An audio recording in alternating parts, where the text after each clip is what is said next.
대리죠? 유권 대리 뭐요? 대리권이 있고 현명을 해야죠. 무권 대리와 표현 대리는 대리권이 없죠. 그런데 뭐는 있어야 돼? 현명은 있어야 되고요. 그 다음에 표현 대리는 무권 대리와 다른 점이 상대방이 믿을 만한 정당한 이유가 있어요. 이유. 자, 그 다음에 무권 대리, 표현 대리도 무권 대리 일종이에요. 그러니까 아까 우리 문제 보라 했을 때 나왔죠. 본인은 추인권과 추인거절권이 있고 상대방은 선일 때 체류권, 악일 때 선악 불문하고 최고권이 있죠. 그러니까 표현 대리는 오직 직접 상대방만 주장하는데요. 표현 대리는 상대방이 유리할 때 표현 대리를 주장하겠죠. 불리할 때는 뭐 하겠죠? 철회하겠죠. 철회. 그러니까 아까 우리 문제 나왔었죠. 표현 대리가 성립한다고 해서 상대방은 언제나 표현 대리를 주장할 필요가 있다 없다? 없다. 본인은 표현 대리를 주장한다 안 한다? 못해. 그 다음에 여기 병이죠. 병. 우리가 제3자라는 말이 나오죠. 제3자라는 표현 대리에서 제3자는 상대방을 얘기해. 알겠죠? 그 다음에 표현 대리가 성립하면 무권 대리는 책임을 진다 안 진다? 안 지죠. 자, 그 다음에 여기요. 우리가 125조 대리권 수여 표시의 표현 대리죠. 대리권 수여는 수권행위, 권한 수권행위죠. 그것은 의사표시고 불요식행위고 비출연행위가 되는 거죠. 그 다음에 대리권 소유의 표시죠. 표시는 뭐다? 알린다는 거죠. 알리는 것은 통지한다는 거죠. 이것을 관념의 통지라고 얘기하는 거죠. 그러니까 대리권 수여 그러면 뭐다? 의사표시. 대리권 수여 표시 그럼 뭐? 관념의 통지. 그 다음에 표현이라는 것은 겉으로 나타나기에, 표견은 겉으로 보이기에 이것을 묶어서 뭐란다? 외관 책임. 똑같아. 외관이 뭐죠? 겉으로 보기에 똑같죠. 바꿔댔죠? 알겠죠? 그래서 외관 책임이다. 이렇게 다 묶건 대리고, 대리권 수여는 오직 무슨 대리만? 임의 대리만. 그래서 125조는 임의 대리만 되고 법정 대리는 안 되는 것이에요. 그런데 복 대리는 언제나 무슨 대리다? 임의 대리죠. 그래서 되는 거예요. 그래서 우리가 대리권 수여 표시는 갑이 본인이 대리한테 대리권을 수여하지 않았음에도 불구하고 상대방한테 대리권을 수여했다고 알려주는 거죠. 그러니까 상대방 그걸 믿을 수밖에 없죠. 그러니까 대리권 수여하지 않았는데 수여했다고 했으니까 본인의 잘못이죠. 그래서 표현 대리는 본인의 잘못 때문에 본인이 책임져. 알겠죠? 그런데 본인의 잘못이 없으면 표현 대리는 성립한다 안 한다? 안 하죠. 그래서 대리인이 위임장을 위조했다? 표현 대리는 성립되지 않고요. 그 다음에 상대방의 신뢰 보호죠. 상대방은 본인 때문에 대리인한테 그러한 권한이 있다고 믿었잖아요. 그래서 그러한 권한이 있다고 믿을 만한 정당한 이유, 다른 말로 선의무과실. 선의무과실은 125조와 129조.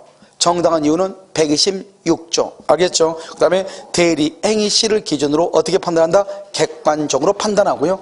그 다음에 여기서 공통적으로 뭐가 있어야 돼? 현명. 현명은 본인을 위한다. 여기서 위한다는 것은 본인의 이익을 위한다는 말은 아니다. 왜? 대리권 남용이 있어도 누가 책임진다? 본인이 책임을 져. 그래서 대리인이 등기 서류를 위조했죠. 대리인이. 그럼 본인이 잘못이 없죠? 알겠죠? 대리인이 등기 서류를 위조해서 자기 대리인, 자기 자신 앞으로 등기한 후 처분하죠.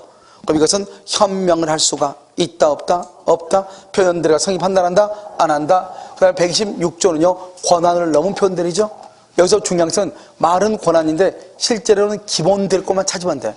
기본 대리권을 넘으면 다 표현 대리거든요. 그러니까 126조에서는 뭐가 중요하다? 여기 봐봐요. 무권 대리죠. 여기서 1억을 빌려오라고 했는데 4억을 빌렸어요.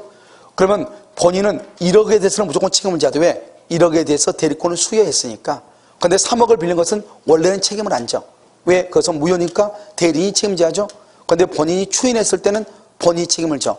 그런데 상대방이 믿을 만한 정당한 이유가 있다? 그랬을 때는 표현대리가 성립하죠? 그때는 다시 본인이 책임을 져. 이 건물이 10억짜리 건물이에요. 그런데 위임장에 1억을 빌려오라 말이 없이 소비대차, 금전, 차용에 관한 대리권 이렇게만 돼 있단 말이죠. 알겠죠? 그러니까 어떻게 해야 돼요? 이 병은행이 봤을 때는 10억짜리인데 대리인이요 4억을 빌려오라고 하던데요. 그러면 4억 정도는 빌려줄 수 있어 없어? 있잖아요. 그래서 상대방이 그걸 믿는 거죠.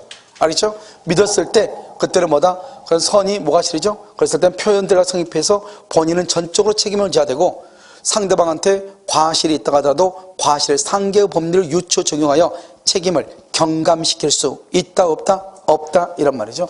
그 다음에 이제 우리가 보면 126조에서 가장 중요한 게 뭐냐면 기본이죠.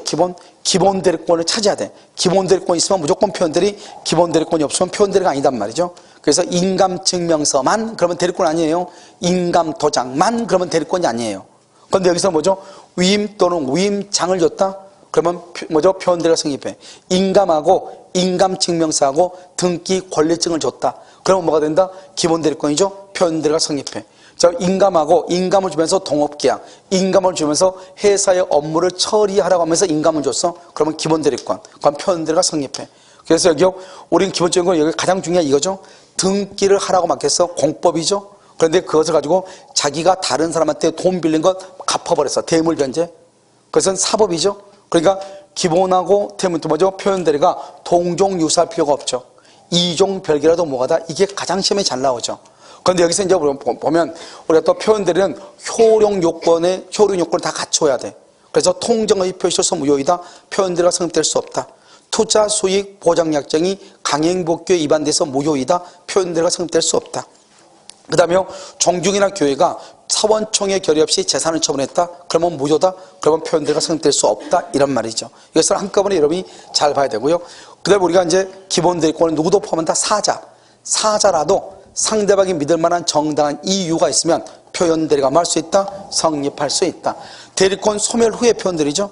그래서 대리권 소멸 후 표현대리는 과거에 대리권이 있어야 되는데, 특히 대리권 소멸 후 직접 계약을 하거나 대리권 소멸 후 복대리를 선임해서 계약을 체결한 경우 상대방이 선의 무가 싫으면 표현대리가 할 수 있다. 성립할 수 있다. 마지막 결론으로 125조는 현재 대리권이 없고, 126조는 현재 기본 대리권이 있고, 129조는 과거에 있고 지금은 없어야 되겠죠. 그 다음에 125조는 125조와 129조는 상대방은 선의 무가 싫이고, 126조는 정당한 이유, 똑같은 말이죠. 정당한 이유는 대리 행위 시를 기준으로 객관적으로 판단을 하는 것이고, 그 다음에 125조에서 대리는 항상 임의대리에 한한다. 그래서 복대리, 임의대리, 법정대리는 안 된다. 왜? 대리권 수요 표시니까. 그 다음에 126조는 임의대리, 법정대리, 복대리 다 된다. 특히 법정대리를 뭐라 한다? 일상가사 대리권이라고 얘기한다. 부부죠, 부부. 그 다음에 129조는 임의대리, 법정대리, 복대리 다 된다. 특히 여기서 법정대리는 누굴 얘기한다? 친권자를 의미한다. 이렇게. 알겠죠? 여기까지는 뭐라 한다? 표현대리다. 이렇게 얘기를 해. 아시겠죠? 잠깐 쉬도록 그렇게 하겠습니다.